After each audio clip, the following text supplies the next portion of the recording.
All right. Hello there. This is first live stream for Impulsive Hobby Pursuits. I felt like doing some painting today, and so I figured why not stream it. So this is what we're doing. See how it goes. I'm working on some of the Soulblight Gravelords that I have gotten here, and the skeleton sculpts are just amazing. I really love how they look. Um, and there's been a lot of I've been scouring the YouTubes and the other videos on just kind of like ideas and things, different ways of painting these guys. And I have to say, Cult of Paint is this really great video on verdigris. It's like a video series, like 3 videos on verdigris, um, and rust and bone for these guys. They even have one on like rotted wood if you have the cursed city set, and they go over a cursed city. Oh, if only I had it. And they go over kind of their what they view. Now the thing is, they go over rust and verdigris, which is great for the armor. But what they don't go over is the cloth. Now they said, in one of the videos, they said that they will release another one with cloth, and I hope that is soon. So for now, what we're gonna do, we're just gonna paint the armor. Right now, I primed them before the stream, just because um, watching me prime stuff is probably not exceedingly fun. Uh, but move some stuff out of the way here. And try that. Sorry about that. Didn't realize the camera was there. A little bit in the way. All right, now trying to get these webcams to focus sometimes is easier said than done. So the first thing we're going to do is we're going to put that aside. And we're going to do the metal armor. So I like verdigris better than I like the rust. So the main portions of the armor, I really want to do more of a bronzy look instead of a kind of a silver armor look like the box art. I know they have one that's almost like a darker color as well, but it's more like a green, and it's just really not doing it for me. So I kind of want to do more of a bronzy type thing. So we'll see how this goes. So I have 3 different colors that I want to use here. So I've got Evil Chrome from Army Painter, Tainted Gold from Army Painter, and Balthazar Gold from Citadel. So we're going to start out. I'm just going to split it up because I don't like everything, even though I want a certain paint scheme. I don't want it all to look exactly the same. I want there to be a little variation. You have to think if these were, skeletons, they could be from any era at all, so they don't necessarily all have to come from the same era. And so, in my theory, I'd like to think, ooh, that doesn't look so great. I'd like to think that, they could be from different eras and therefore have kind of different types of armor, or different things. But I like to think that is going to add some variation. It's going to add some different colors. So we'll see how this goes. Let's see. So first we'll start out with the Evil Chrome. Make sure we're all shaken up. See how this goes. Weird Tiger 27 or Weird Tigger 27. Read that wrong. Thank you for the subscribing. And if you are who I think you are, but you know what? Just to be safe, I'm going to use some of this this dry palette paper I have. Put some more on there. Shake it up. And we'll see how this goes. So basically, when we look at this, we kind of want, pretty much any of these areas here. Here, we want to skip the chain part of it because you do want that to be silver. And you do want the cloth to have its own color. But even to the inside of the shield, we're going to make this more of a bronzy color. Ooh. So one thing I found about Army Painter paint is sometimes, even after a thorough shaking, still requires some encouragement. And this is probably going to go on in a kind of thin coat here. Actually, not too bad. And but as we get started here, I by no means a expert at any of this. I do this for fun. It's more like a meditative thing for me. Paul, to be fair, uh, if you're doing anything and it's not fun, why are you doing it? I mean, that's the biggest thing. So we'll put this on, trying not to go too thick, and if we need to, as the painters at Games Workshop say, we'll do a few. Well, actually, they say 2 thin coats.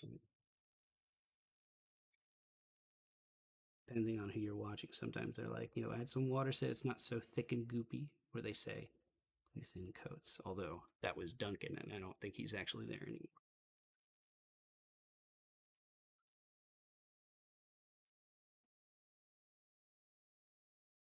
So this is going to be kind of the laborious part, is getting these base coats down.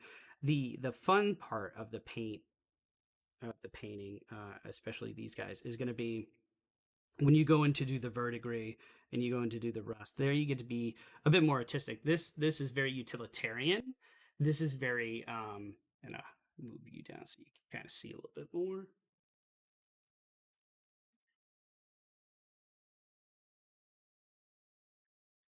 Yeah, my setup isn't the best yet. It's a test setup, so I'm working on it. I'm working on it.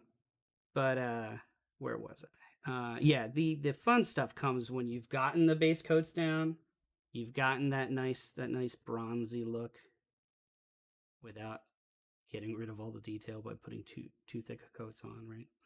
And and then you get to put in that verdigris and that rust, because that's going to be where the decisions are being made, right? So that's where you're deciding, where that verdigris and rust, and that's why I really liked it, because um the idea of how to do it, because it really you kind of express yourself a little bit. You can do as much verdigris or as little verdigris as you want.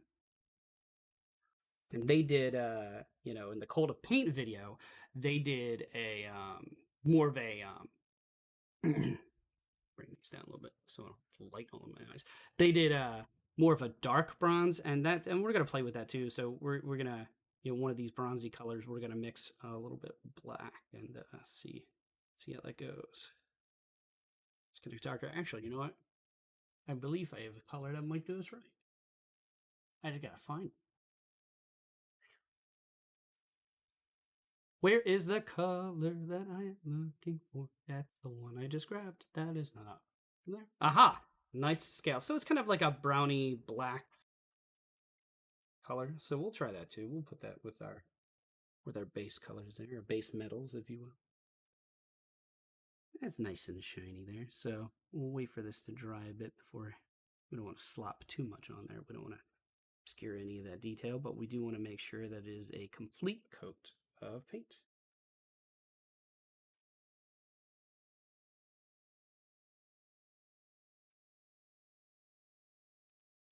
Yeah, because you get too much paint on there. At that point, you're just pushing paint around the mini. You're not doing any good there when you're pushing too much paint around. Surprise, I might.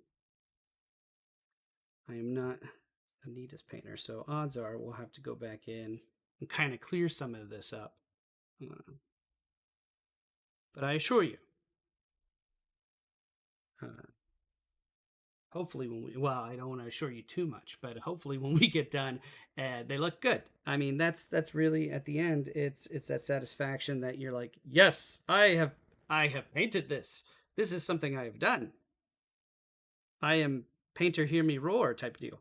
um I don't know many painters that do that, but just saying, take pride in the work.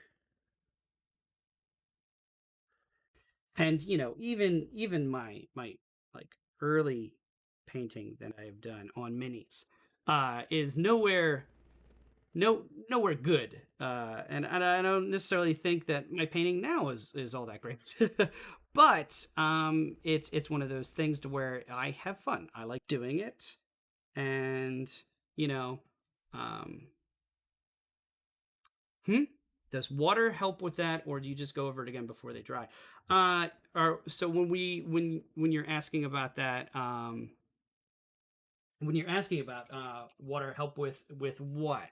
With just uh just how thickly it's sitting on there, or just kind of the coats. I'm not sure exactly what you mean.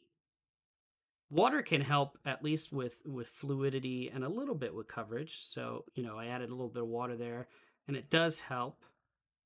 But you don't want to go over it too much. You don't want to like go over it too much there because you want to let it kind of dry and then do another coat. But the thing is, especially with these metallics on a dry palette, is these metallic paints will dry very quickly, and they can be very thick. So adding water to them is not a bad idea. Is not a bad idea.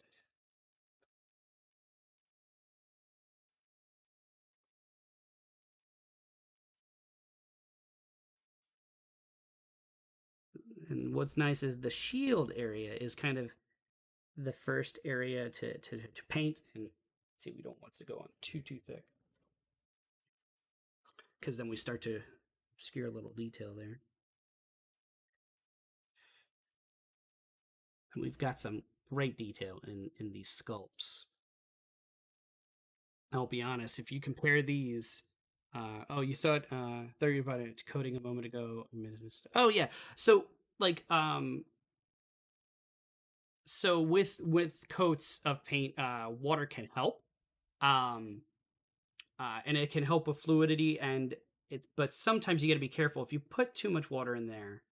Then we start to break the kind of pigments apart, and it won't it kind of loses the paint loses its cohesiveness. Water can help, in fact, and for metallics paints like we're using here, we definitely want to use it. And I'm sorry, I'm totally doing all of this out of camera.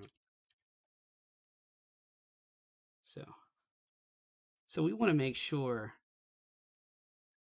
that we add water, but not too much. And what'll happen is you're going to get coats of paint that when you add water, it's going to be a thin coat, and that's not bad. Having a thin coat of paint isn't bad because yes, you might have to go in again and do another coat. However, thin coats, multiple thin coats, are better than one thick coat because you get one thick coat in there and then you're obscuring detail and your and then you kind of it doesn't look as flashy or as cool because you can't tell what's going on there.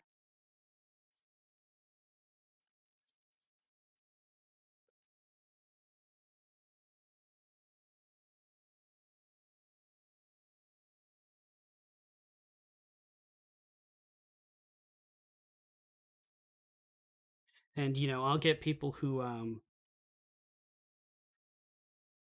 and everyone has their opinions on how to paint and how to do these miniatures. And some opinions I like, and some opinions I don't. But that's what they are. They're opinions. And some things will seem more factual to help you kind of paint better. Um, but at the end, you can. The beautiful thing about this hobby is you can take what you like, and then what you don't, you can leave at the door. uh, oh yeah, yeah, most certainly. And that's the hardest part, to be honest. It's something you've been meaning to do. You just haven't taken the initial step. That's the scary part, right? Believe me, today, first first live stream today, and I I was originally going to start at 6 and I pushed it back to 7 and I pushed it back to 7:30. I just wanted to make sure I was right, but it's the same thing with anything we start for the first time, right? A lot of a lot of us want to start something and then immediately like be great at it. And unfortunately, is not always the case. But we always watch, we grow up watching movies where you always want to be the greatest there is, catch all the Pokemon, if you will. And it takes time. You want to be the very best, right? But sometimes you got to work at it. And sometimes it's fairly easy, and sometimes it's not.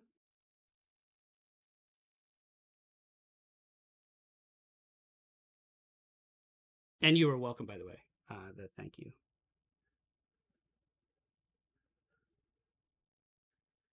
And I figured I have to. The reason for this live stream today, one is I wanted to test out the live stream how it works, because it is my first time doing a live stream, and I was going to start to paint these guys anyway, and better. And I'm still working on making sure I'm underneath the camera. That's the hardest part right now. And I really want to get this down. And here's the thing, to be honest here, even if we don't have a full like coat on here, if it is a little patchy, sorry, I'm interrupting myself there, aren't I? But even if it is a little patchy, that's okay because we're going to go over this with the kind of recipe that Cult of Paint was using. And not the exact recipe. Like I don't have everything that they have, but we're gonna do a little bit of that. We're gonna see how that goes. But it is a great video. Cult of Paint step has they usually do step by step instructions, and I can't. I'm more excited for and I'm completely out of focus, aren't I? I do not know what's going on with this webcam.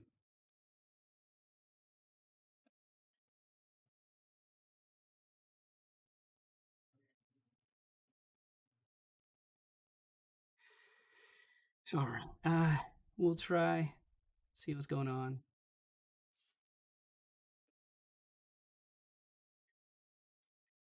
But yes, Cult of Pain's videos are very, very good. They give you kind of the place to start, right? They give you, and you can be as complicated or as not complicated as you want with it. I'm gonna move a little bit this way. Let's make this easier on me. Focus, focus.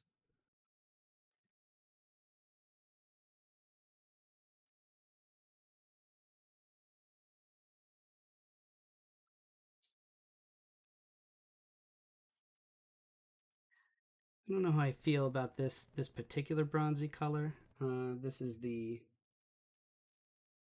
Evil Chrome, aptly named. We're putting them on skeletons, I guess. Um, which it doesn't really look like a chrome, right? But I guess it's evil chrome, so it's not 100%, there. Uh, not 100% chrome. There's some tinge to it, some evilness. So that means it's bronze, I guess. That's where we're going with it. I keep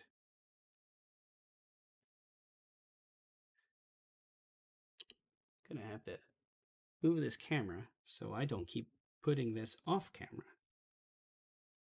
It is a learning process. I do like how shiny it is. This is really shiny.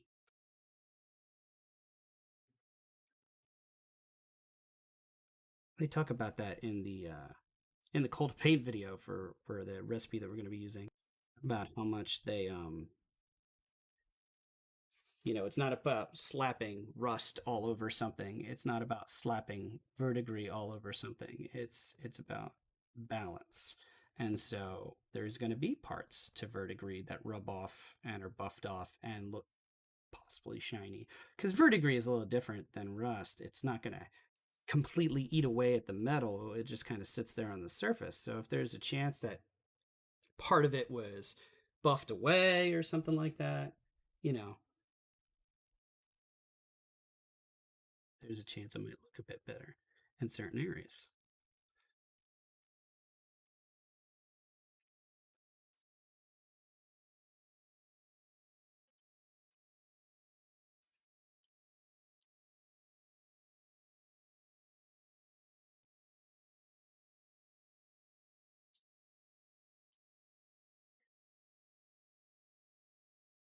I'm taking a while on this first coat for this first skeleton, but sometimes first coats take a while.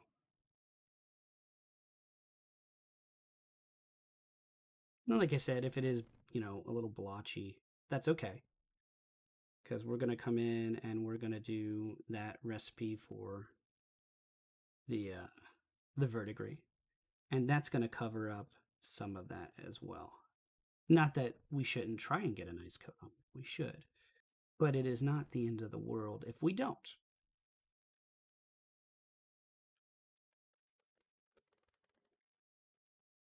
And I don't mind getting it on these bases here because I'm going to grab a drink. Because if I do get paint on these bases, that's okay. Because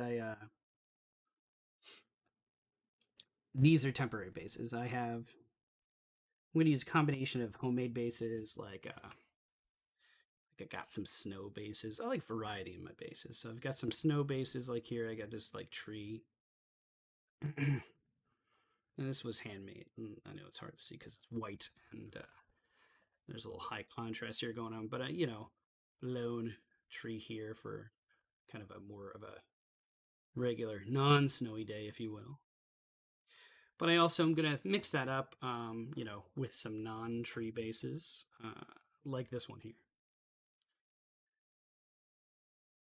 as well as some 3D printed bases. So I backed a Kickstarter recently for um, because Kickstarters are addicting, and they were for some STL files because I have 3D printer, and 3D printers like just amaze me because 3D printers, I don't know why this is not focusing there. It's trying. Let's see if I can get that fixed. So give me 1 sec. We're gonna fix this focus.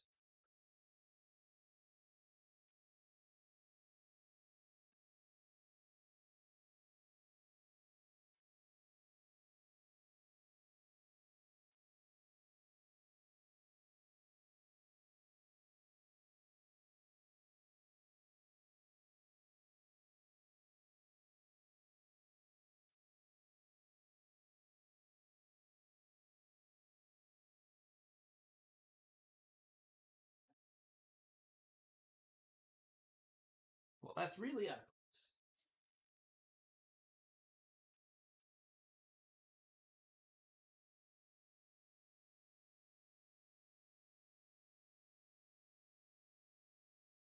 Huh.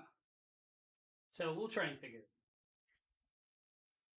harp too much on that. So, but the question is how do you change bases? So changing bases. So these guys on these bases are just put on there with a little cyanoacrylate glue, so a little super glue. And so it shouldn't be too tough to just, you can use like a hobby knife and just kind of dig under there and remove them. Although I've noticed with these miniatures in particular, because, well, the phrase brittle as bone comes up. And they are, because they have these really thin parts here, and there were some times when I was putting some stuff together. I have some where I've had to repair the legs, because they are a little, you know, they're a little frail, being the skeletons they are, and it's okay. They're not ashamed of it. But so it's one of those things to where I got to be careful when I do that. But yeah, you should be able to um remove the bases fairly easily. I didn't even put a lot of glue on there, just a little bit, just enough to get them stuck. And if I really needed to, I can actually just do one of these bases on this. It won't be as nice because they're smaller bases, but I could do that. Sometimes it's all about working with what you got. Remember, you need to remember your password for Kickstarter. Yeah, it's like bad luck that we have so much Kickstarters out there that are so good, because I will want to back them all.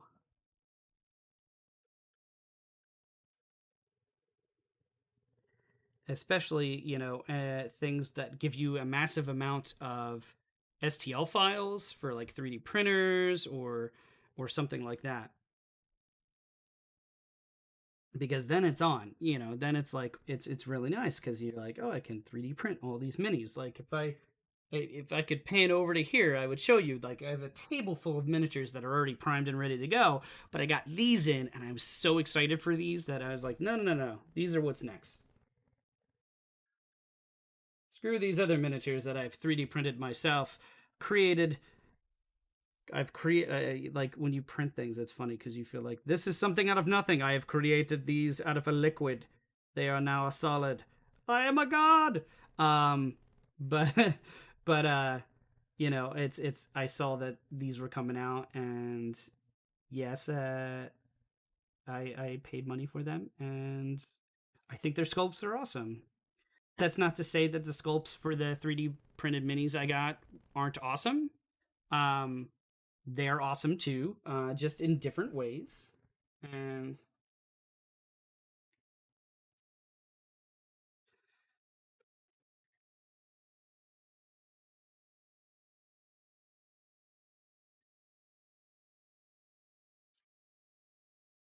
they're awesome in different ways. And like I said, I just really wanted to paint these guys.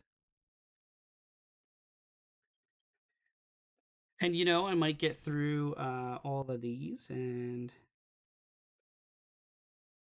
go decide, oh, I'm so over skeletons, let's go back to the 3D printed miniatures. But for now, these guys, these are what I'm most excited about. And at the end, you gotta go with what you're most excited about. It's gonna hold your interest.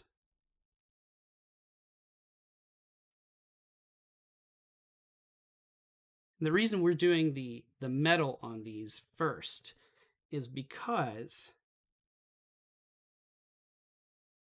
it is kind of the most ubiquitous part of the miniature. So you kind of want to get that done, and that way you can work on smaller pieces like this, like the bone. Like there's a good amount there, but it's kind of hidden. And then of course the cloth. But Kickstarters are, as I was saying, Kickstarters are dangerous, especially the 3D printed miniatures, because I will. There is a Kickstarter for 3D printed miniatures that don't require supports, so they printed out support free, and literally just pop them off your build plate, and there you go. And I was like, okay, yeah, yes, please, I'll take all of them. And then they did another Kickstarter, and I was like, yes, I'll take these too. And I've been lucky in that my 3D printer that I have so far, my experience has been, as long as a lot of these miniatures that you can get have supports on them already, it prints just fine. I haven't had any massive failures yet. I know now that I said that I will, but hey, at least the good times are rolling for a bit. Sneaky detail. This is another reason why we want to do the metal first, is that there are going to be all these parts that you're gonna actually get covered with bronze, and rather than have to sneak around, after you've already painted something else, we don't have to worry about that. And the reason that you want to do that now is just for the fact that You don't want to have to paint over bronze um, later. You want to be able, or you know what I mean. You want to be able to do that now. A little shaky. He's a little shaky. You don't want to get bronze all over your nice paintwork on, say, the cloth or the other parts of the miniature. At that point, that should be when you're home free, right? You don't want to get bronze on the bone, afterwards. So you paint the bronze first, then you paint over any mistakes that you make. He looks fairly good for the first coat, so we'll let him dry. And basically, what I'm going to do is I'm just going to kind of go in here and go until I have no more of this paint, and then once I have no more of that paint, I'll move on to another color.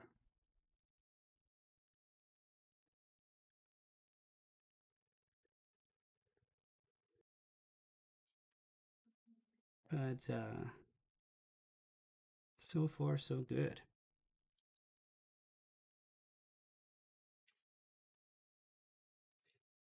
Like I said, the base coat parts are usually the most boring because luckily here we at least have shiny bronze to look at. But it's not exciting. Like you're not doing any cool technique. There's no dry brushing going on. Though theoretically, if we wanted to, you could just dry brush this like in a weird way. I'm sure you could try and do that and still get that bronzy effect if you wanted the dark metal, right? But at the same point, it just depends on how you want to do it.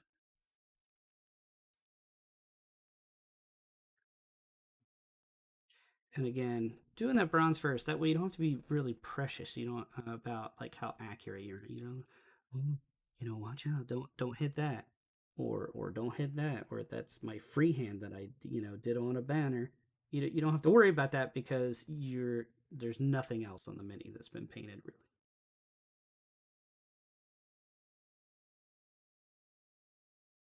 We don't want the paint if it's too thin. We don't want it to pool and obscure detail. So you want to do your best with that. And it's like, oh no, I got paint there. It's okay, we'll cover it up later. Like it's not that big of a deal.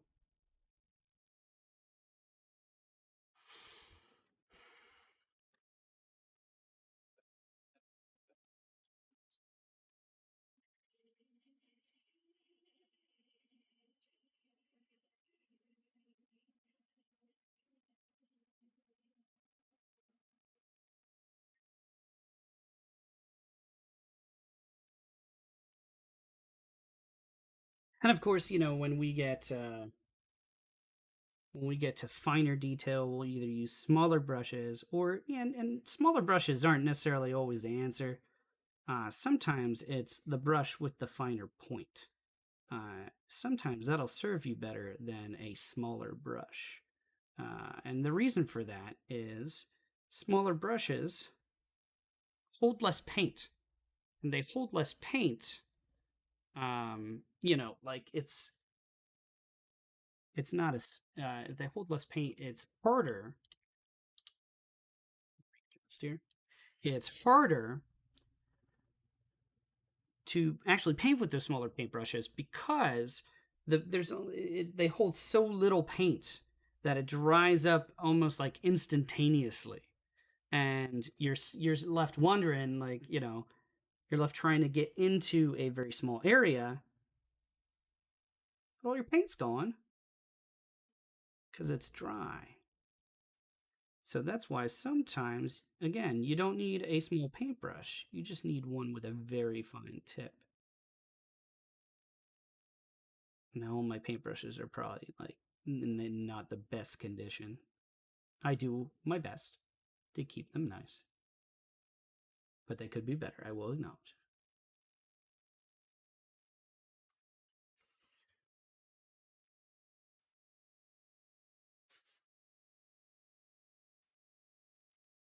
Yeah, just with any paint, you got to be careful not to get too much on the brush, as well as you don't want to water it down too much because at that point your ratio of water to paint becomes awkward, if you will, for lack of a better way of saying it. You go to paint and you're like, oh, that's not putting any color on there because it's mostly water. And that's not saying there's not a time and a place for that, because I mean, water washes, if not very, very either thin down with like a medium or let's try that thin down with medium or thin down with water, or sometimes with other paints. Though at that point you're just doing a mix.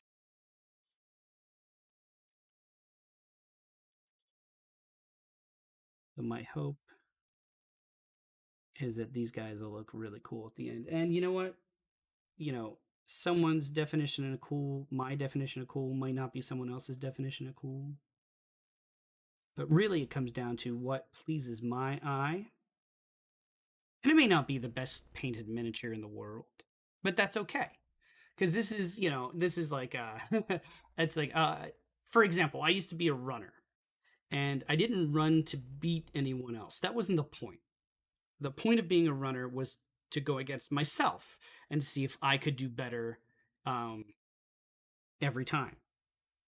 And I think that's the way it is with miniature painting as well. It's can I, you know, continue to do this and get better and improve?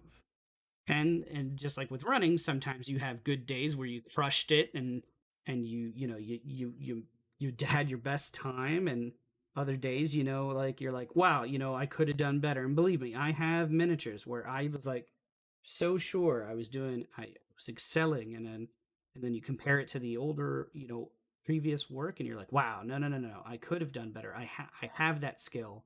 Just today, it wasn't it. And the beautiful thing about this is you can always repaint if you want. Now, I that's a slippery slope for me, so I tend not to do it. I tend to own what I've done. So if I painted something and you know what, it's not as good as I would have hoped it was, that's okay. I will keep it painted. I have stuff that has been, I am of a certain age, and I have stuff that's been painted for at least 10 years, and some of it looks good and some of it definitely does not. We'll have that starting out where it looks pretty bad. And that's okay. Like you're not, I think I said this earlier, you're not going to come out the gate swinging and be the best that there is. Even Ash Ketchum had to train to catch all the Pokemon. Which I don't know. It's been a while since I've watched Pokemon. I don't know if Ash has them all. I mean, I know. I think he's won the championship, right? Is that it? He's won the championship, but I don't know. I do know simply from a lore perspective, he has an unhealthy fixation on his Pikachu. I had so many friends that when they first started playing like the video games, they're like, "I want a Pikachu right away." They finally got a Pikachu, and they were like, "It's not really that great." Like the character's great. The character Pikachu is fantastic, but actually having a Pikachu, I mean, I don't think it's going to answer, all your issues. Yeah, he didn't even like Ash in the beginning. That's right. Pikachu did not like Ash in the beginning. And I'll be honest. Did any of us like Ash in the beginning? Did any of us? I know people who didn't like Ash in the end.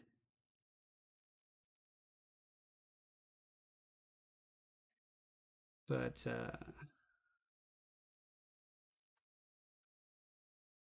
you know, I digress.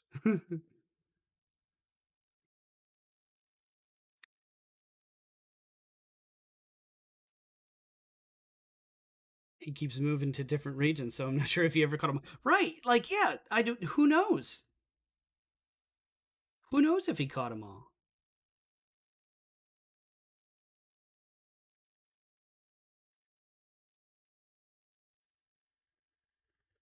But I think it's funny because I was just saying Pikachu is not the best Pokemon there ever was, but Team Rocket really wanted that damn Pikachu, and I have no idea why.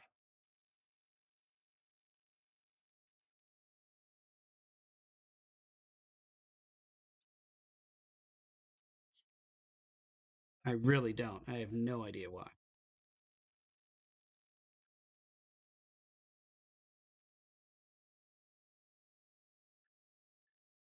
I mean, okay, yeah, that was a good reason to have Pikachu because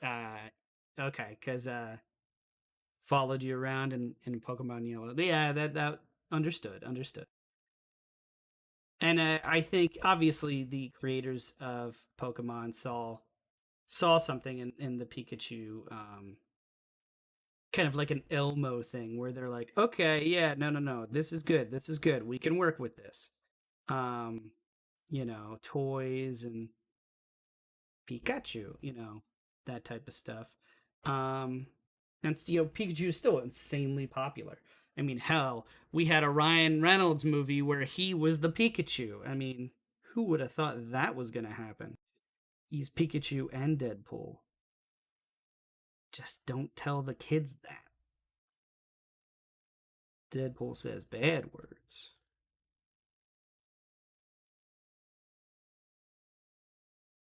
But even like, let's just say, even with a little bit of an iffy coat on these guys, just notice that. Even with an iffy first coat on these guys, it doesn't look bad. It's nice and shiny. It's got some little dark spots, but that's okay. That's okay. Because we're going to rough it up anyway. Team Rocket was going for low hanging fruit, perhaps. Yes, the Pikachu is there, so we should go for it. And you maybe I think that really is a good explanation. Because for the life of me, I don't know what other explanation there would be.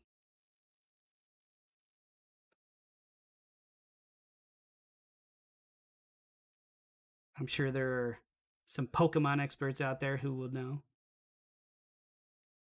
who would school us.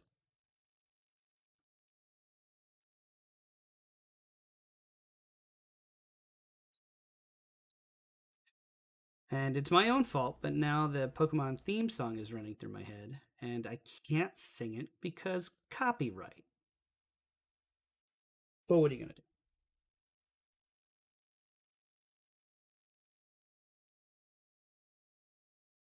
I'll just do it once the, the cameras are off and the microphones too. Yeah. At least Jesse and James. Yeah. I always felt bad for their Pokemon. Like, was he not good enough for them? And that's why they wanted Pikachu. Their me, what was it? The Meowth. I do remember some of that.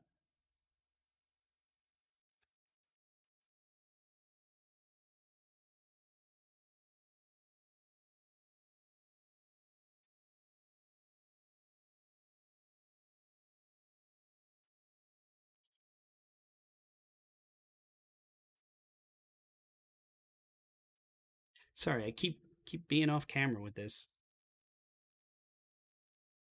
Yeah, make your liabilities into assets even when painting. Yes,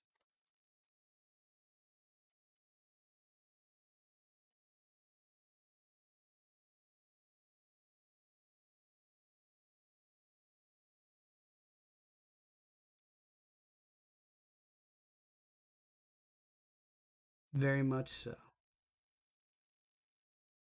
Looking not too bad. I'm not going to say good. I won't know what good looks like until a little bit from now.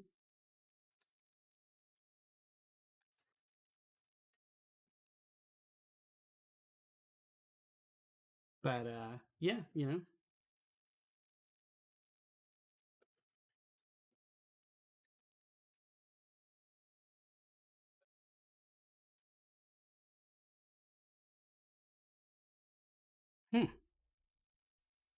So we're just about out of that bronze color.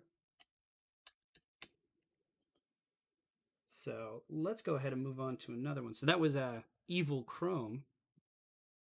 Let's move on to a similar color. Balthazar Gold by Citadel. And I have switched all my Citadel paints to these dropper bottles because I hate the pot bottles, the pots, because I always knock them over. I knock over a dropper bottle, no problems, no issues.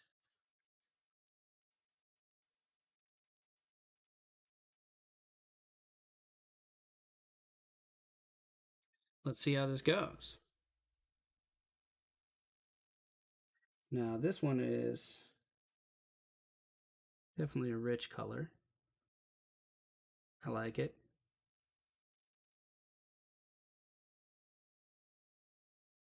Looks like coverage with this one is a bit better, but that's not surprising because it is a Games Workshop Citadel paint. It's a metallic paint at that.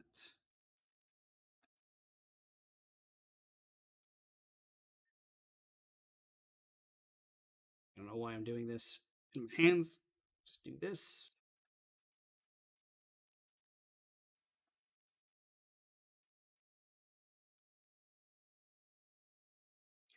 Get in there. Get all that detail.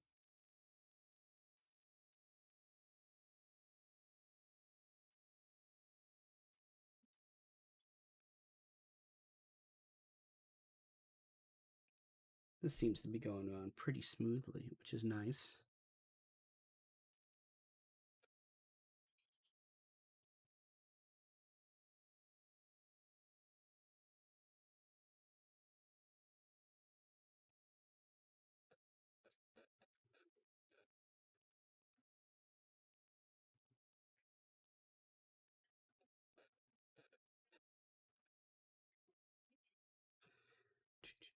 I'm liking how this color is looking. I don't know if I like it more than the bronze, the first bronze color,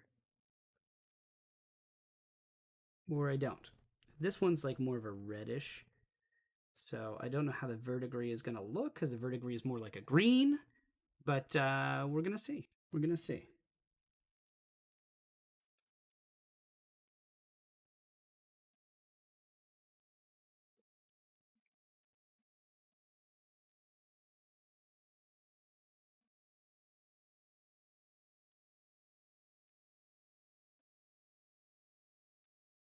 Not a bad color, though. Not a bad color at all.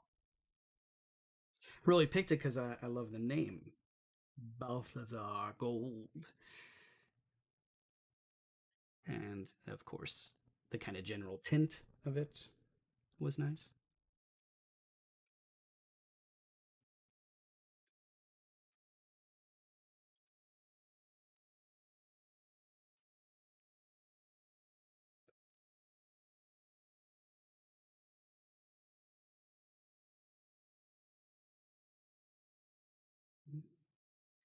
Yeah, that water will give you a kind of a smoother coat, but again, it is gonna thin it out, so you might have to do multiple coats. But sometimes smoother coat's gonna be better than a thick coat, especially when it comes to metallics, because metallics too thick, and you lose all sense of kind of depth with the miniature. But if you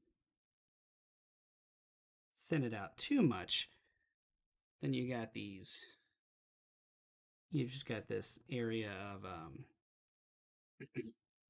just it just doesn't, there's no coverage, it just doesn't look good, stuff like that. I have to figure out how to get this to autofocus. It's a trying. It's a trying real hard.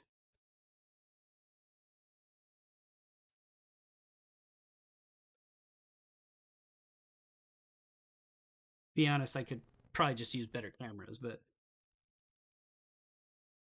money, money, money.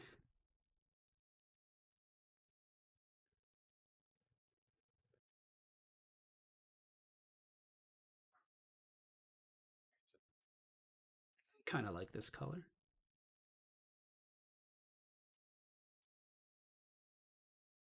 Kind of got an aged look to it already, which is kind of nice. I am gonna have to do more than one coat of this though. As you can see, it's starting to pull away from the kind of edges there.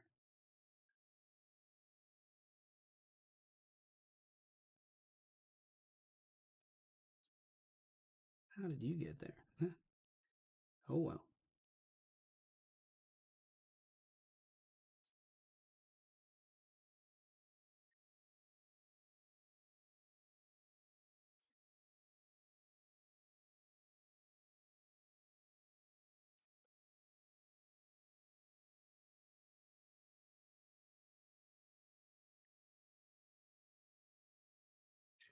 Trying to figure out the best, placing for those lights there. Wash out my face. Not that y'all need to see my face to watch me paint. But I don't know. Some people like to see that.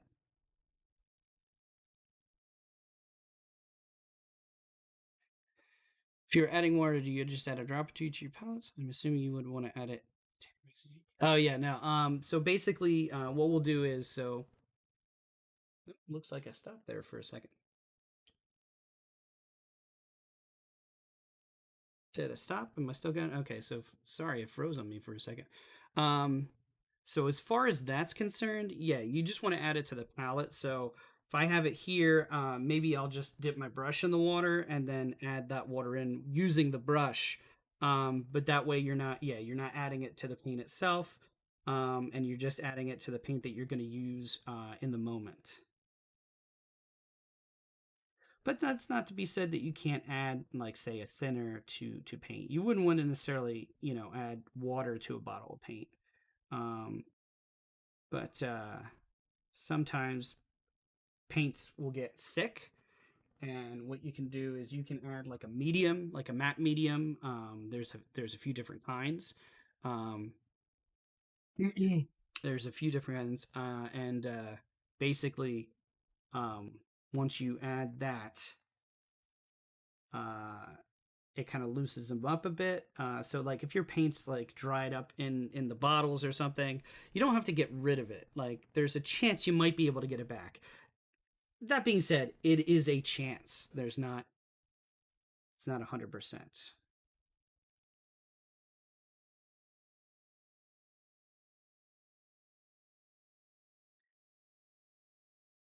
So depending on what you want to do with the paint will depend on what you add to it though. If you're just looking to thin it out a bit, so it's kind of a bit smoother, water's the way to go. If you're looking to thin it but keep the properties of the paint, so it doesn't separate, then you might want to use medium. And there are certain paints that have certain properties that, once you start adding water to it, it loses those properties. So you have things like contrast paint, and they behave in a very particular way. And if you don't want to lose that ability, you don't want to put water in there. You want to use contrast medium, which again is basically just the paint with like the medium that the paint is made out of without any pigment in it. And you just you use that, and that way you can thin that paint out to your desired thinness without you losing kind of the properties that it has. I do like how this covers though. It looks like a pretty good coverage there. And here's the thing as well, if you are you do thin your paints correctly, and a lot of times you will need to thin your paints with water. If you do it correctly, because they are thinner, they'll dry a bit faster. And for most people, that's a good thing. Not for all people. Some people like to have to work with the paint a little bit more. There are certain times when it behooves us to be able to do that.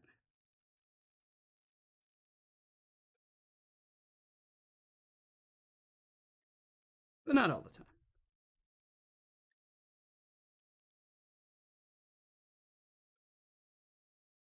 that's looking fairly good, you know.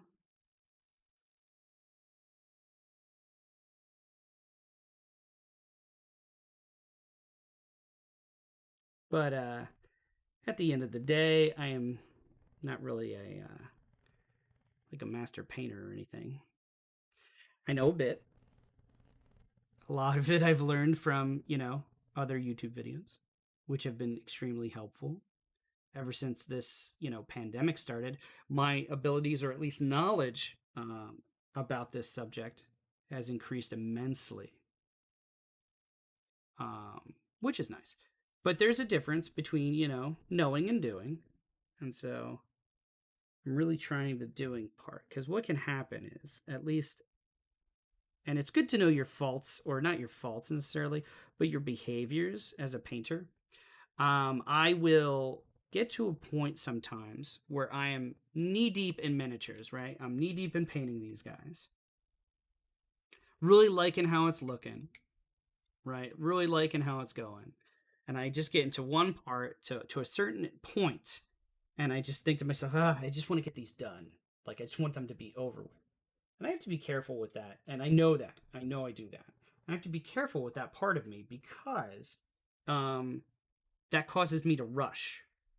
And, I just want to get this done. I just want to, and what happens is, I start to rush and I skip over things, or I don't do things I should, or, um, I go too fast, and it doesn't look as good as it could. It doesn't look as good as it could, as good as it could. Um, but that's one thing. Like I've had to teach myself. Hey man, take a breath, slow down. You like what you're doing. This is just a tedious part. When the tedious part is over, will be a different thing to do. Hopefully, that part will be more fun. You can keep on going. Oh, no problem. Yeah, like in yeah, I it's one of those things to where if I was just sitting here like painting, uh, not kind of explaining it or anything, it's very much like what is happening, what's going on, and I appreciate the questions too. So thank you. This stuff almost even looks like a little rusty already. That's not bad. That's how the red has collected a little bit. But we're gonna go another way. We're gonna go with the verdigris. We're gonna go with the green. We'll see how that goes. Who knows? Maybe I'll change my mind and we'll do rust on some of them. But I don't know. I really love how the verdigris looks, and there is going to be rust on them, just not on their all over their armor. More so on like this area here, which will be more like chainmail or scale mail. So who knows? I think that's a big thing. Like some people make the mistake. Like they get this idea in their head about how they want their miniature to look. And I have no illusions that my miniatures will look as good as, you know, the video that I'm getting this kind of paint scheme from. And again, it's not the exact paint scheme, but I have no illusions that it will look anything like the paint scheme from the video. And that's okay. You got to temper your expectations with reality.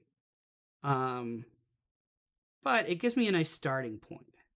I'm really excited for when I start doing the vampires for this. So this is a Soulblight Gravelord army. And I can't wait to start the vampires. It's a vampire lord. And then this is Radikar the Wolf. And I have, hopefully, as long as the post office delivers it, Radikar, his altered form, Radikar the Beast, coming in. And there's another recipe I want to do for the vampires that's different.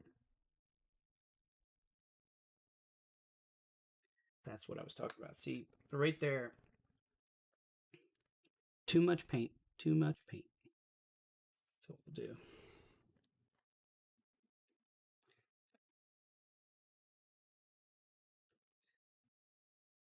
Yeah, add some water. brush it off because it just obscured. It totally went over. Totally went over that. Much better.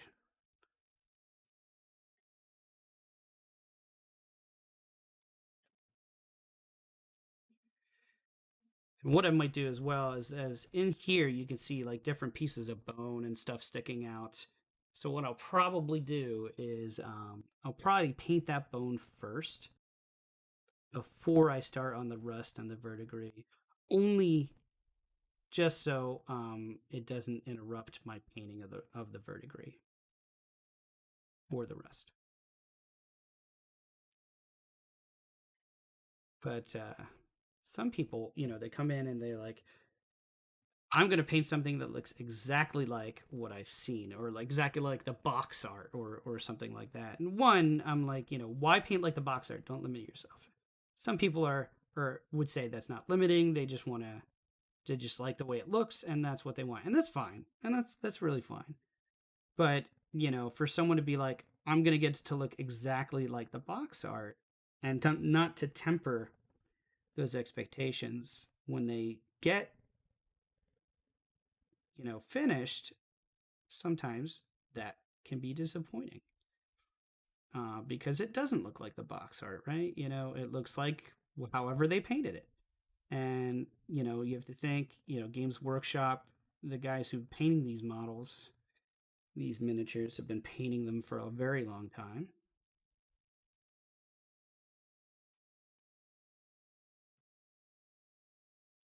And so we can't all expect to paint just like them right off the boat. Yeah, see, it's very thin there. That paint is very thin. That's that balance. You don't want it to be thin. You don't want it to be too thick.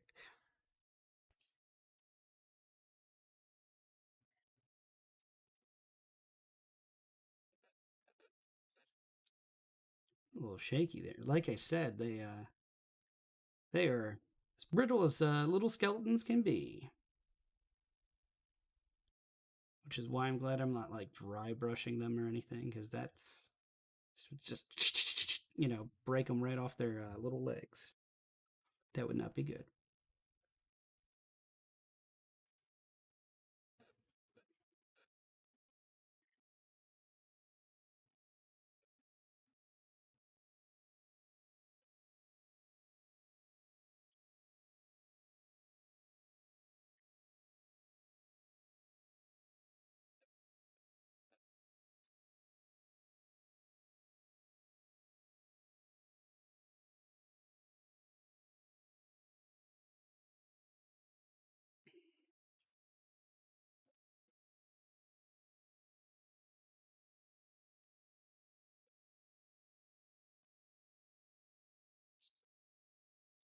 All right.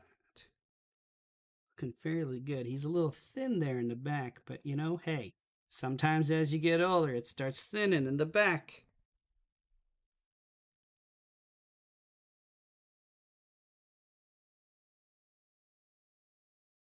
You try and challenge yourself to try and figure out how they did a certain thing on the box model after I got my bunch of practice. Yeah, I mean, that is, and that's part of it too, is, the want to challenge yourself.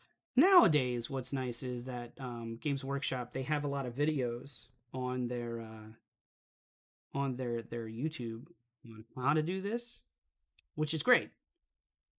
But for me, I think videos can only take you so far. Like sometimes I watch some videos and they're like, yes, this is an easy thing to do, and then you look at what they're doing and they're like, that's not easy at all.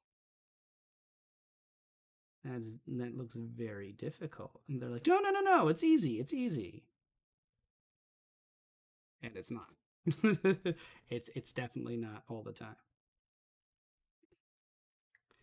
I mean, so a lot of people are out there looking for videos like the 12 tips that'll make you an amazing mini painter. And of course, there are videos that'll help, that there are things to learn that, will improve you as a mini painter. Like I said, I'm nowhere even near a good mini painter. I just find it relaxing.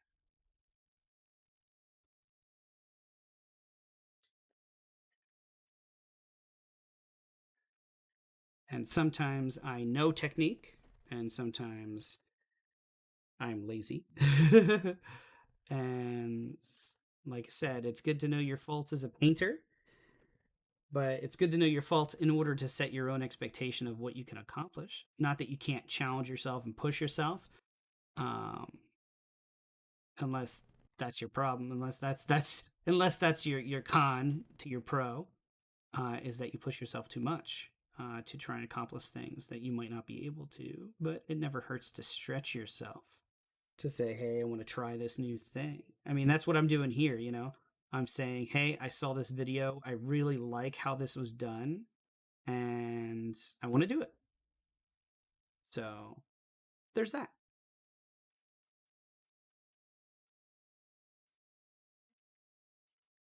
I kind of like this reddish tint here, and we'll see how it plays when I go to do the verdigris. You're still with there, aren't you?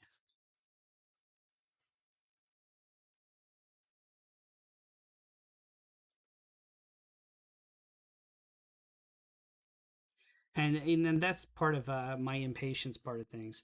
Um, is that I will get impatient and why is this not dry yet? And then, try and do a dry brush over it and be like, oh no, it's still wet. And that's, like I said, mine's impatience. I think if I had more patience with it, which is funny because I'll have patience with other things, but when it comes to mini painting, sometimes I am sorely lacking. But if I had more patience, I probably could have some better looking results. But I'm taking my time here so far. I'm trying to. I think this kind of forces me to take my time on stream because everything's on camera. I have to begin to do it to truly understand. Yeah, yeah. Exactly. Yeah, yeah. So yeah, watching videos will only get you so far. 100%. That's 100% right. Like sometimes, what is it? Learn by doing is what they said in if you've ever watched Scrubs. Learn by doing. That's the first episode.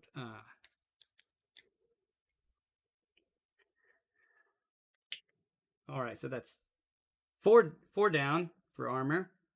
Actually, did I get all of them? No, I didn't. Oh no.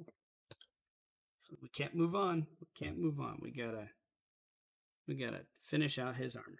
I was almost there. See, that's what impatience gets you. You think you're done. You're not done. You got more to do.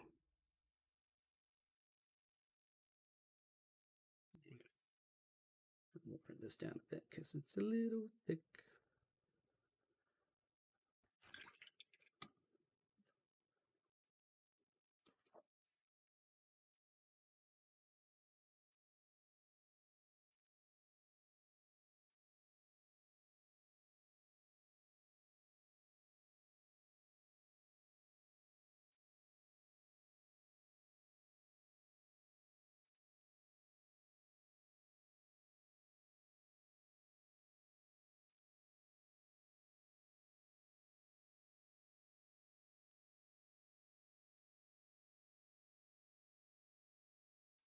But once we get done this one, we'll move on to the next color. And we'll keep kind of cycling out as we go through. Because once we get this one done, we'll have 4 done, and we'll have 1, 2, 3, 4, 5, 6, 7, 8, 9, 10, 11, 12, 13, 14, 15, 16, 17. 17 left. I should have known that. They came in a box of 20, and then they have a liter. So I could have figured that out a lot quicker than counting.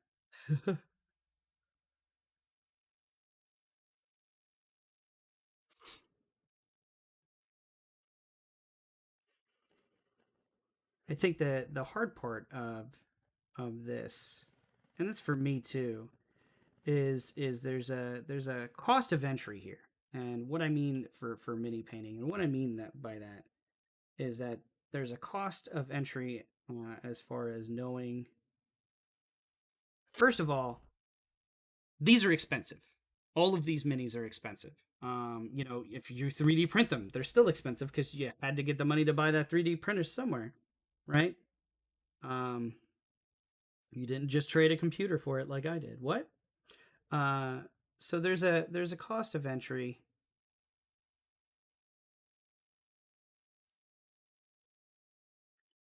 and not everyone can pay that cost of entry. Whether that's the cost of the minis or the paints. And here's the thing: I have a ton of paints. I have a ton, and that's part of my addiction. I like all the fancy all the fancy paints. I want to try them all out. I want to use them, see what they're like, right? So that's part of my thing. But not everyone can do that. Not everyone can say, "Hey, I'm going to spend all this money on paints, blah blah blah blah blah." And I'm not saying I've spent a crazy amount, but I've spent enough to where I know that there's a cost to getting started in this. And you can use any paint you want. Do these specialized paints from the hobby manufacturer, do they have are they better? Yes. Most certainly they are. People wouldn't use them if they weren't better, right? That's one would hope, right? But there are good things about them. But could you feasibly have a good paint job with like just regular paints? I mean, feasibly, you could, depending on the actual formulation of the paint and kind of what style you were going for and various factors. But you could have a great paint job and not have to spend all the money on here.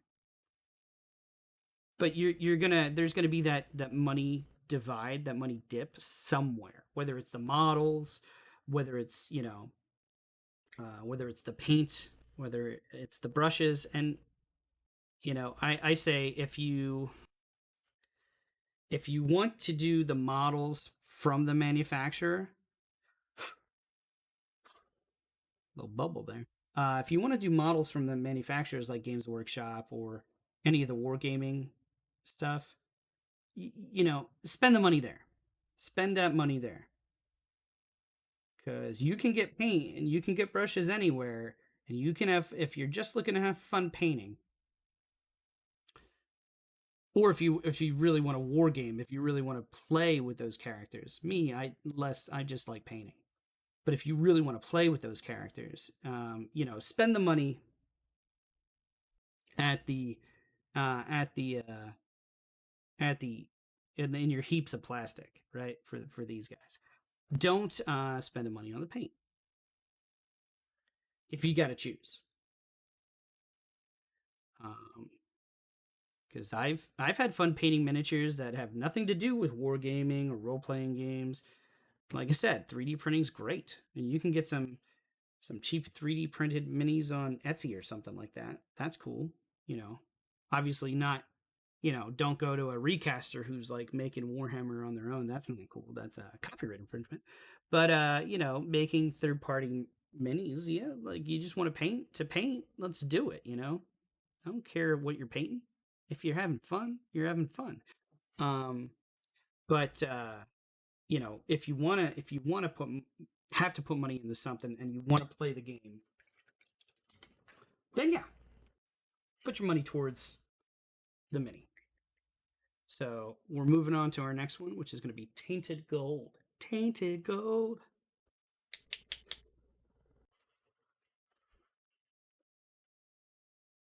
And the hard part about army painter paints, which is what these are, is that they tend to separate in the bottle. At least in my experience. So hopefully that's not the case here, but we'll see. All right. And I'm not being too picky as to, what models I'm doing, what color, and you don't really have to be, um, unless you have like a particular model. I will say this is kind of the leader, and I'm gonna make him a specific. I'm gonna do him up nice, but also I like. Um, I did like a specifically gave this guy two swords, and I figured because everyone else has at least one shield, except for one dude holding the flag, and I figured if he's got two swords, he's not shielding himself. He's gonna get shot. So now he has two arrows in it. I kind of want to make him look nice. So but other than that, I'm not really doing, you know, Not really picky about who gets what. This color's going on nicely.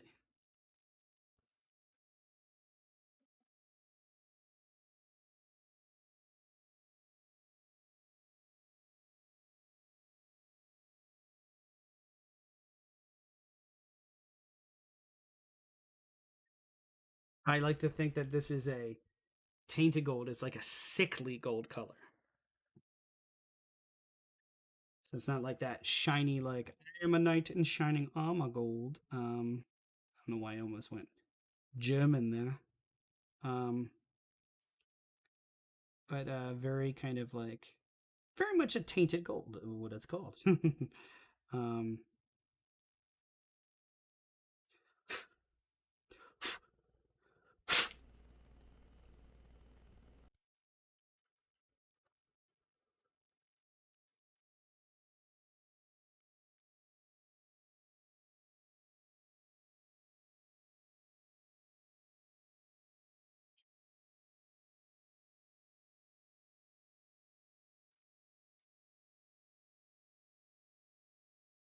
but I like this. I like this. At first, I was really just gonna do all the one bronzy color, the dark bronzy color, which I haven't touched yet. You'll see on the next few that we do after we're done this color. Um, I was just gonna do that. Part of me was like, let's give them some variety. Again, these are skeletons. So you have to think, wherever they're being raised from, they're not necessarily all from the same like time period. So maybe they're made out of different stuff. Maybe their stuff looks a bit different. I mean, we all know fashion is different from time to time. Why not armor?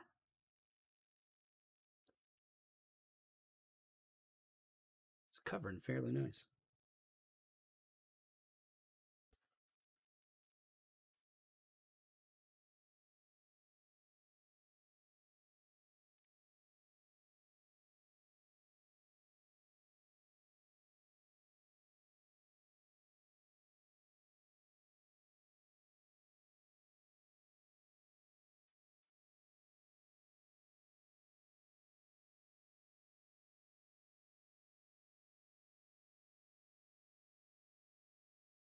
But yeah, I like how this is covering so far. This is it's pretty nice.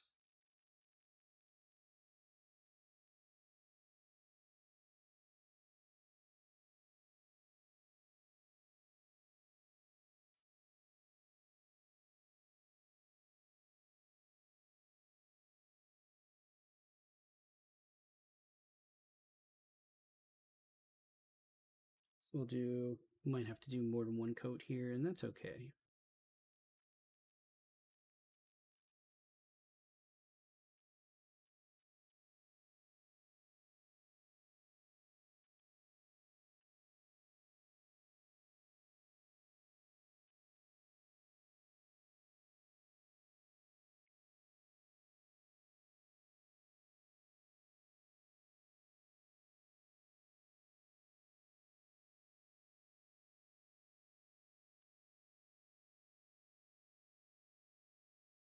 It's one of those things to where sometimes you start painting, you stop talking altogether. I've painted in rooms full of people, and you know, um, I've gone to conventions where they have paint areas, and there are times when you meet people, you want to chat. Oh, that person, what are you painting? Oh, that looks great. Like that looks really good. And then there are other times where you just zone out and you don't say anything to anyone, and you're just on your own, just kind of deciding what you're gonna do with this thing, this miniature, what it's gonna look like. Bob Ross said, "Happy little skeletons, happy little skeletons."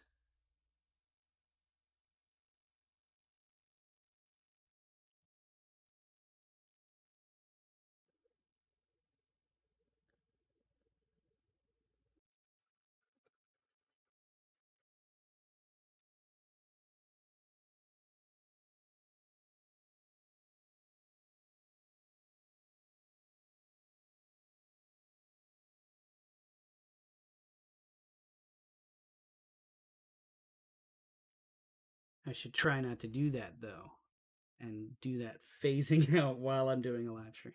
But hey, I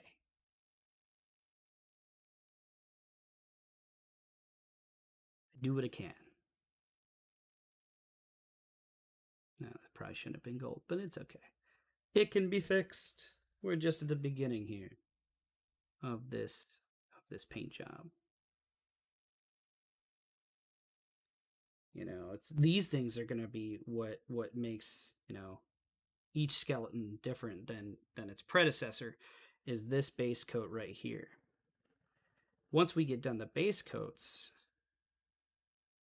then things start to become a little bit more homogenized. You have that. I have that recipe I want to use for the verdigris, and I say recipe, but it's just basically paint plan. And once you start using that recipe, things are all going to start looking very similar. But this base coat, will have an effect on how that recipe turns out. Now, hopefully, each of these base coats will look with it. Hopefully. I can't guarantee. Who knows? But I'm still going to love him either way. He's still going to be my miniature if it doesn't work out.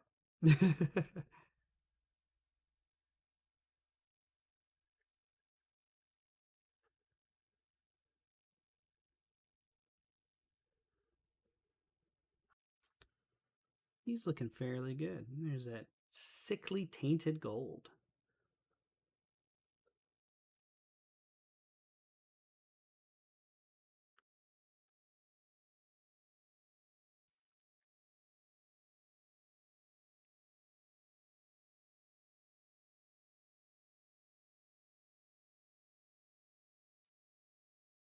Yeah, it's a little thick. Yeah. Started to separate there. I shook you up. I shook you up so much.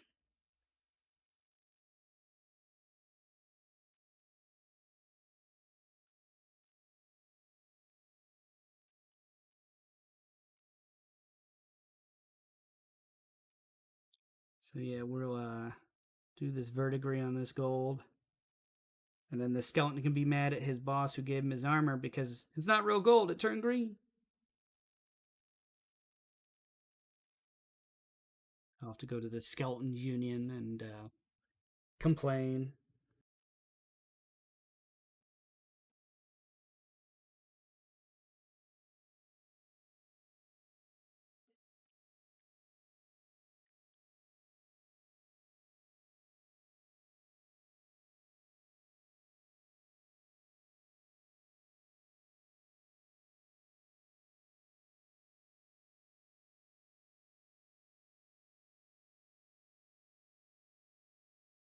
According to paragraph 3, subsection 4 of the Skeleton Union Code, you told us our armor was real gold. Why would you believe that? Gold's a horrible metal to make armor out of. Cracking myself up here. All right.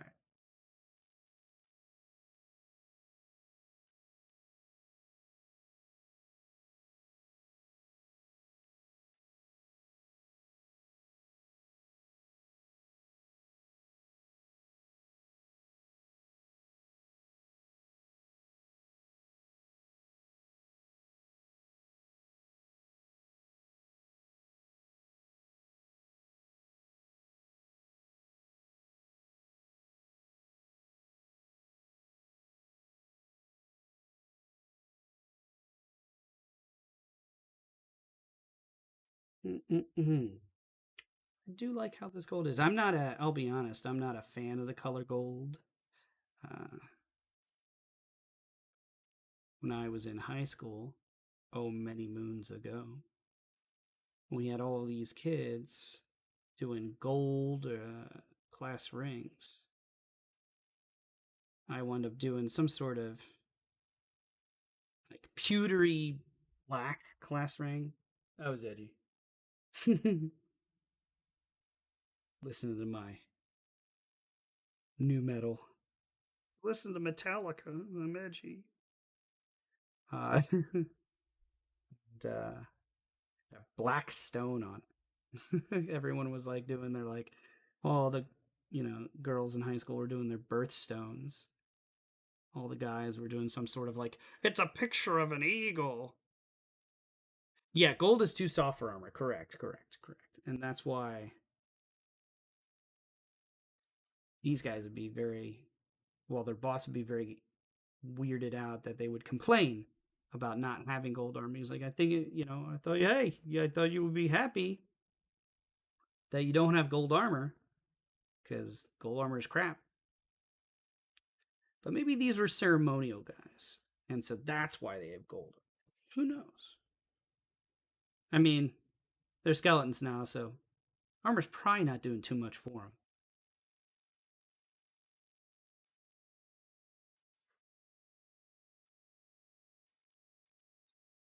But yeah, you are correct. Be like if you made a sword out of like gold, it'd be like the crappiest sword. But as a kid, it would be like you thought it would be the coolest looking sword. He's got a gold sword. That's cool. It must be made out of magic. And it hopefully was made out of magic because if he goes to hit someone with a gold sword, he's gonna have a bad time.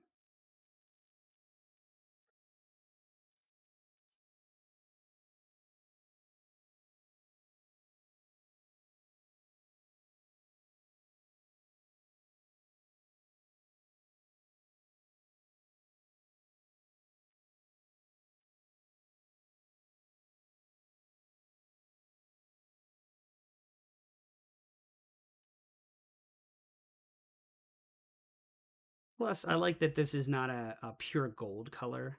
It's a gold-ish color. So either A, they could be ceremonial skeletons. I mean, again, they are skeletons, so their armor is probably the least of their concerns. I'd be more upset that I was undead. I mean, they might have always been undead, maybe. Who knows, depending on where they came from. Um,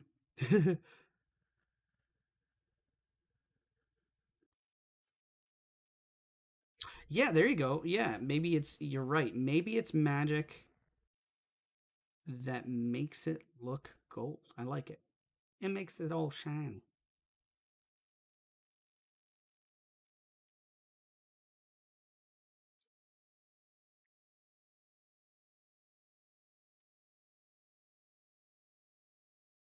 Yeah, it's not a bad. See, now you're thinking. Now you're thinking. An illusion spell to make it look gold. Maybe these were really haughty.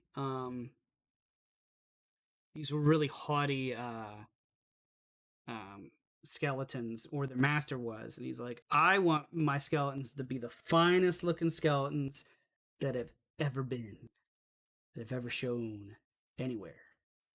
So I want to make it look like they're wearing gold. And they're like, you do realize that like gold's not like really great armor? And I don't care. You heard what I said. I know what I'm about. Sir, yeah, we know what you're about, but like the impression that gives them, I know what I want. Oh.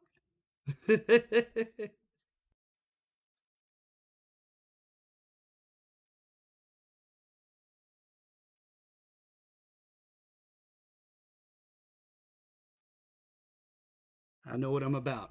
Just give me that gold looking armor. Just give it.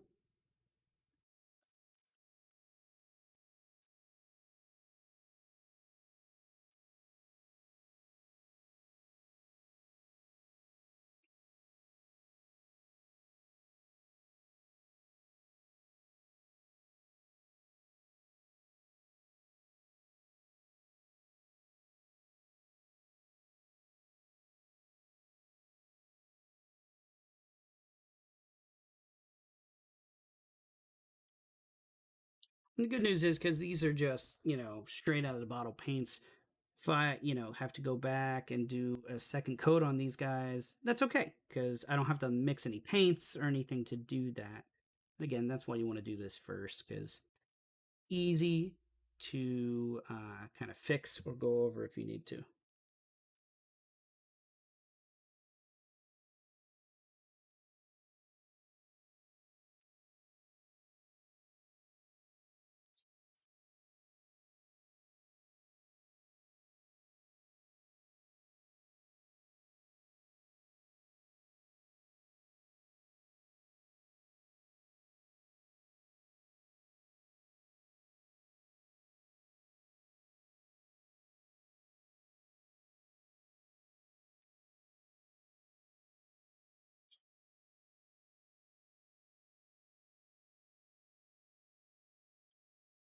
Sometimes if you're lucky though, there are parts that'll be where you first started to paint the miniature.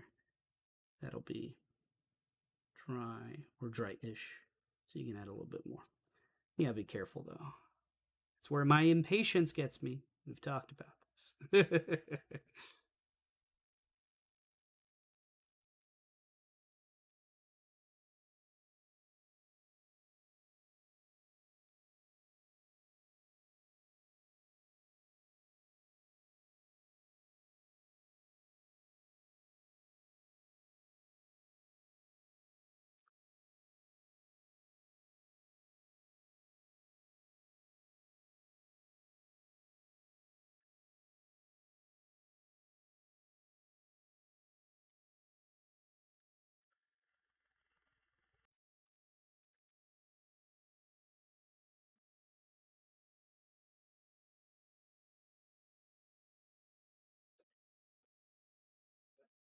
All right.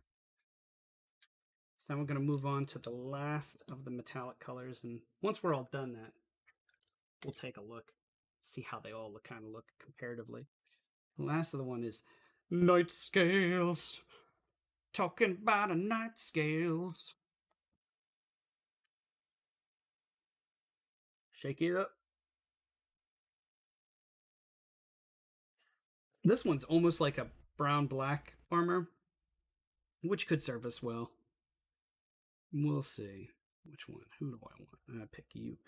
I choose you. This one might actually be hard to notice at first. Yeah, see that? It's got like a blue hue to it.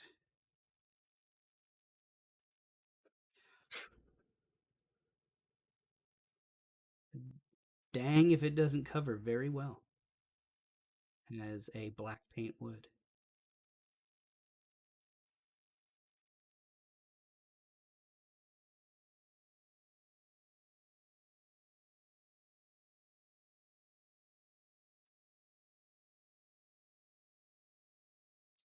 Yeah, I think these guys, these are like the extra evil guys. It's like, we must be extra evil. Our armor is black.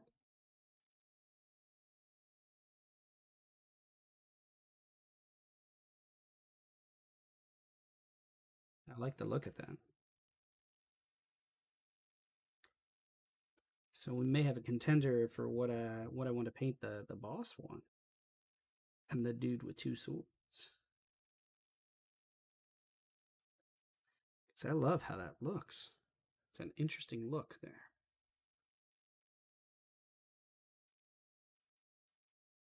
Wish my cameras could focus so you could see it better, but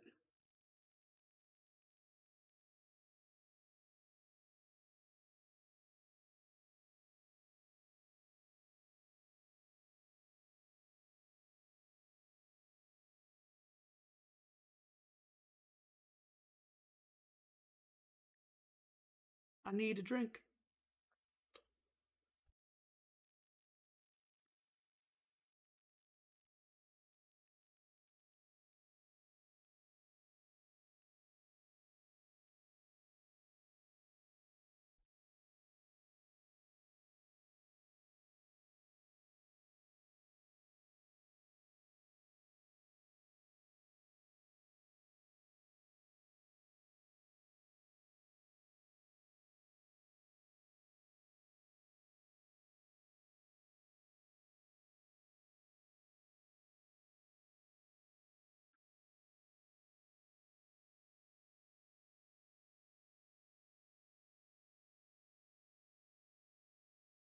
Yeah, this is a really interesting paint. I'm okay with it.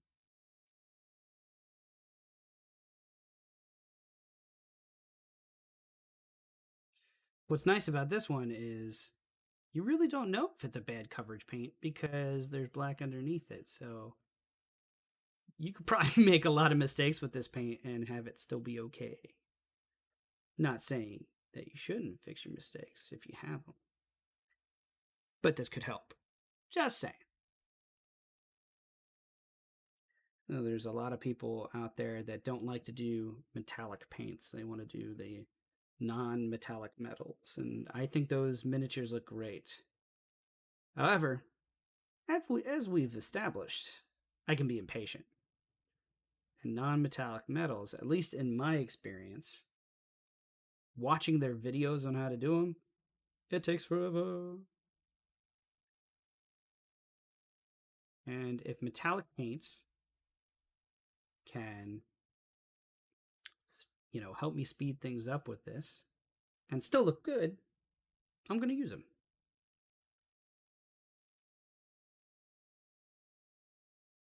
But that's the thing. They still got to look good.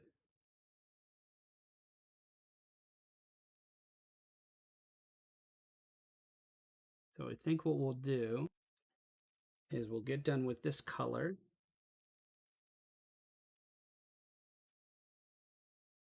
On another miniature after this one. And then we'll probably call it for the night. I think we've done a good amount of base coating. And these guys are something that I'm pretty much just going to do on stream because I think for, I want to, so for as to challenge me to take my time. And there's nothing that can hold you accountable more like the fact that other people might be watching. And so I'm probably going to do these on stream, which means it'll also make me want to stream more because I really like these miniatures. So, we'll see how that goes.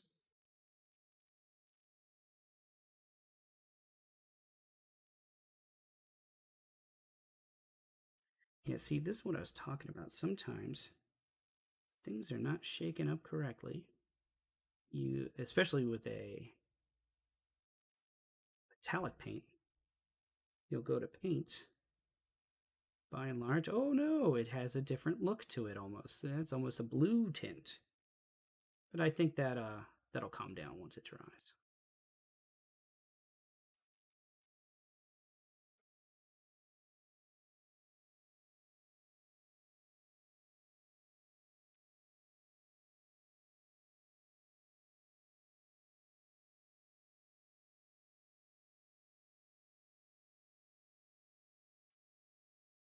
I still like it though. I still like this paint though.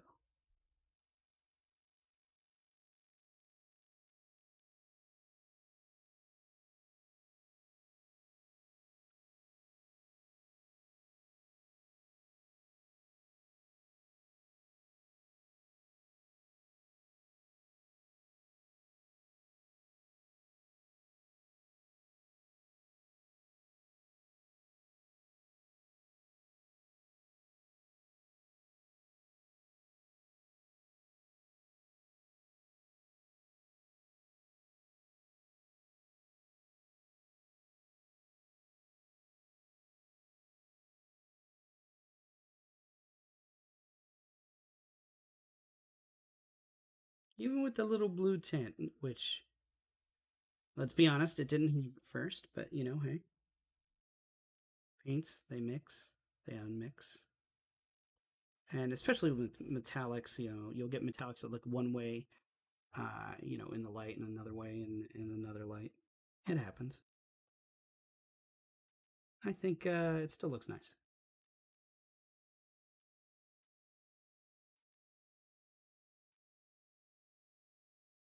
That's a big chunk of paint.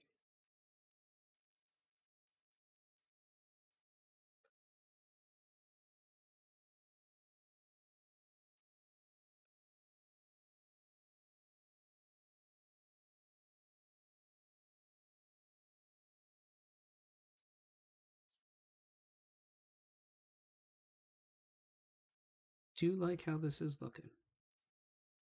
I'm just unsure about how the verdigris is going to look, and it may look great. Don't get me wrong.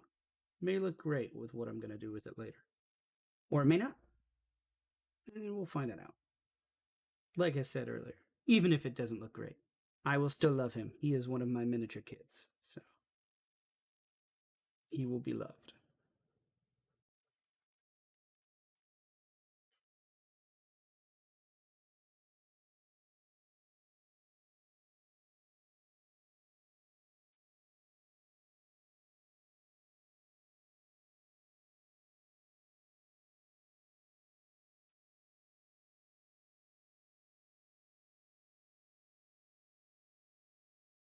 I kind of like this.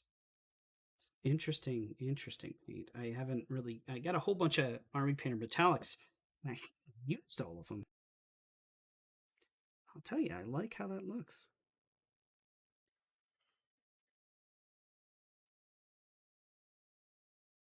Looks pretty badass.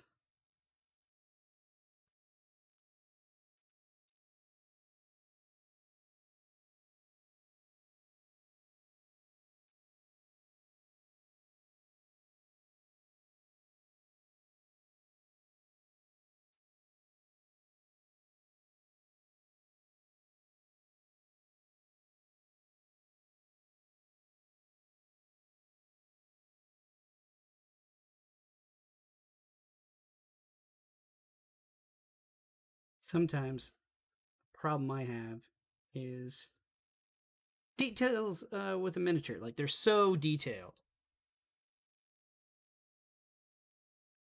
Yeah, right. Learn from them. Yeah. Um, but these sometimes what happens is these miniatures are so very detailed that I will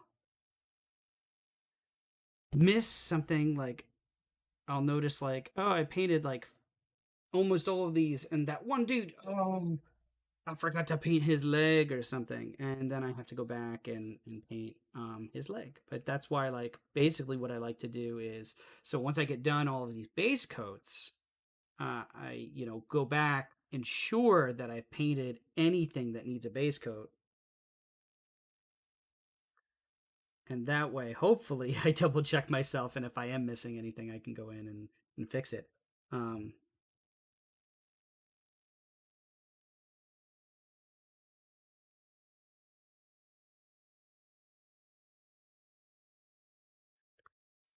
all right, next one. Who do we want to do next? Let's do this guy. He was asking to be painted. I heard it.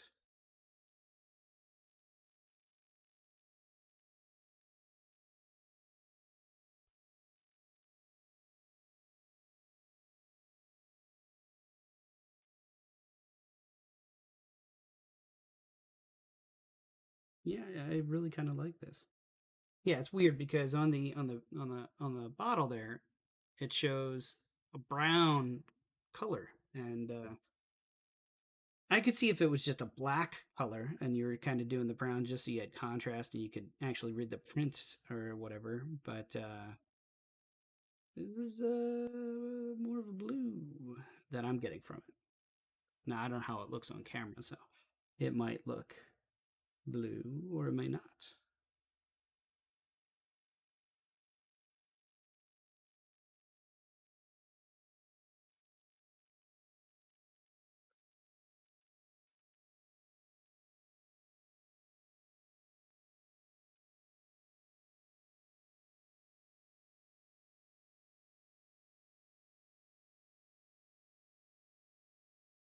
Let's thin that out. Flow a little better.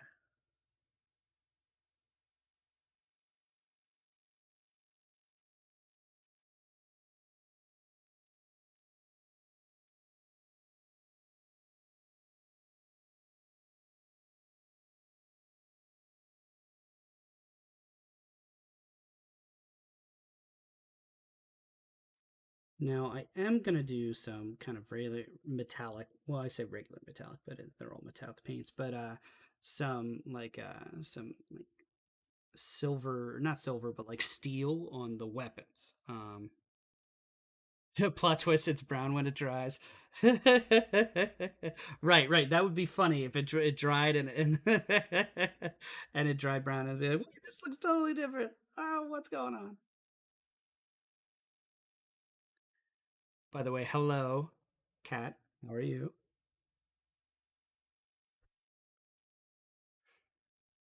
Yes, it is a black blue. Try saying that 10 times fast. But I like how this is looking, and this might be partially because this guy, this is the leader. He's special. He's got two different types of metal here, so maybe he has room in his skeleton heart for 2 different types of metallic paints. Who knows? Who knows?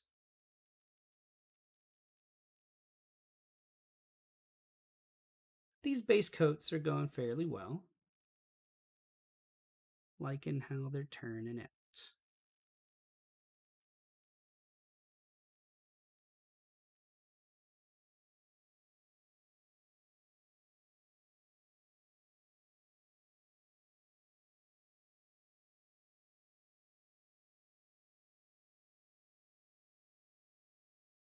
I'm gonna have a whole army of these guys, so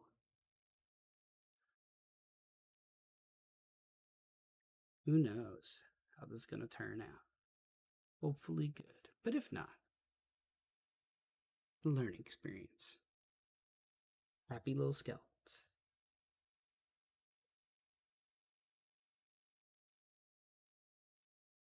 I swear sometimes you have to do some eating gymnastics to get in there. But again, that's why we do these base coats now. Get that done. Less things you got to worry about messing up later.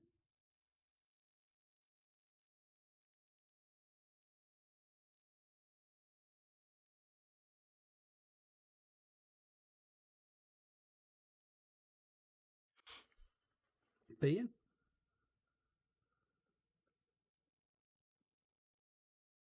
Once we get this guy somewhat done, we'll take a look. Just see how each of these paint jobs looks next to one another. I just want to get a feel for what they'll look like. Not that I played the wargaming part of this, and I don't want to. I'm not married to them having to be a cohesive unit, but I just want to see what they look like next to each other.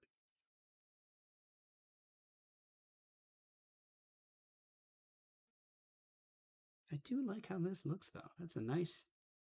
Yeah, it is a black blue, and I get black from it. Like, yes, there's blue in it, but it definitely radiates a black feel to the armor. My thing is, I don't know how green is going to look, and I know I said that earlier, but it will be a learning. It will be a learning. It'll be a lesson. We're going to learn it.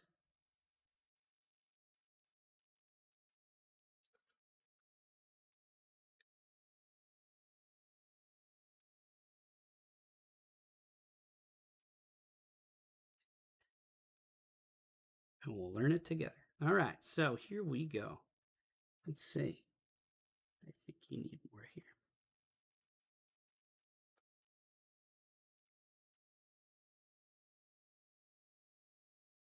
It's looking fairly good.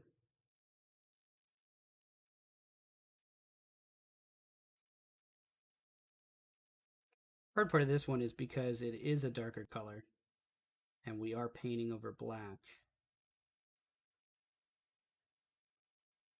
It's hard to exactly tell where, yes, it does hide some mistakes, but if you don't want those mistakes and you want to make sure that you have full coverage, that's when it becomes a bit harder.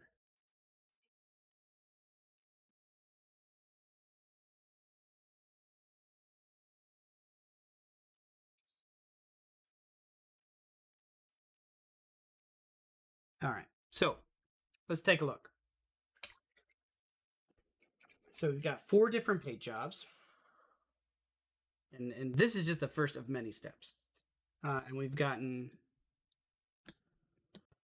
1, 2, 3, 4, 5, 6, 7, 8 of the 21 done, and as far as base coats are concerned. And let's see, I like this guy better, so bring this guy over.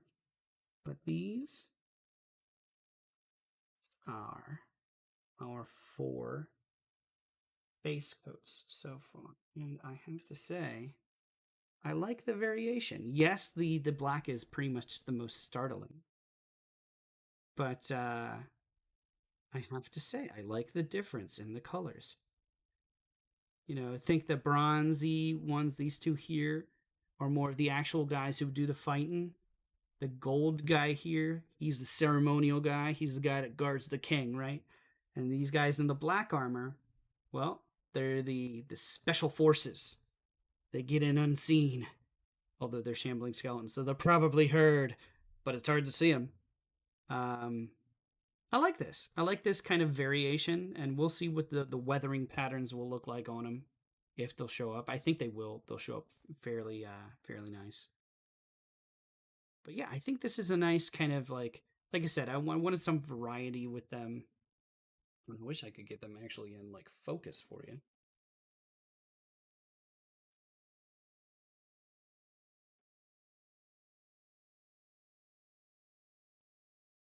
I swear this is something that I'll work on at some point. My cameras are cameras, and apparently these cameras do what they want to do. But those are the four colors. I like them. I think it's a good start.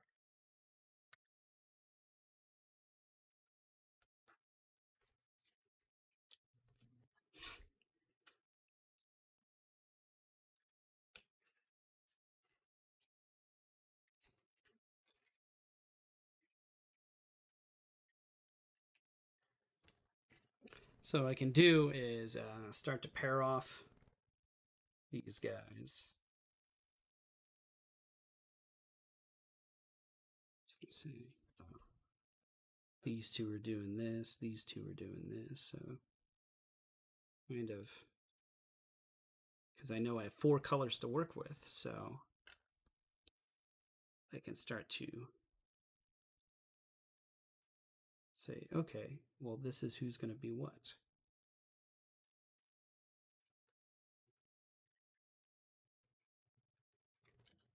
And then maybe what I'll do with the leader is I will make him a combination of all of them. I don't know how that would look. We'll find out. We'll find out together. But that is for another day. So I hope y'all had an okay time watching me. Uh, you know, uh, it's a first live stream, so I'll be honest. I was nerve wracking, right? More so in getting it ready than actually doing it. I mean, once you get me talking, I don't stop. But it was the preparation, and I think it's funny because I know technology pretty well, but that was like the part that was bugging me most. It was like, oh, what if this thing doesn't work, and what if this thing, and what if this thing. Um, but I had a good time. I hope you did as well. And we're gonna go ahead and put a pause on here. I have early morning tomorrow, but I will be back at some point to continue this, and I will try and post to Instagram about it, as well as Twitter. So if you don't have a follow on either of those, I am on there under Impulsive Hobby on Instagram and on Twitter, where I will make sure that I post hopefully a little bit sooner than I did today, or sorry, more in advance than I did today. And then we'll go from there. So hopefully you guys had a good time watching this. I know I have a good time doing it only because I really love mini painting. And, hey, if there's someone who wants to know more about what I'm doing or about mini painting in general, I am happy to talk with them about it. Then again, I'm happy to talk about most things with just about anyone. But thank you for coming along on the ride. And I hope you guys have a good rest of your night.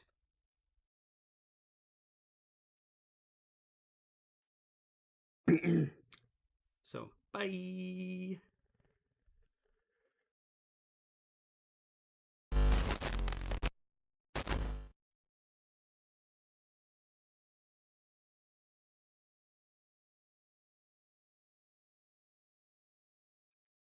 And thank you too.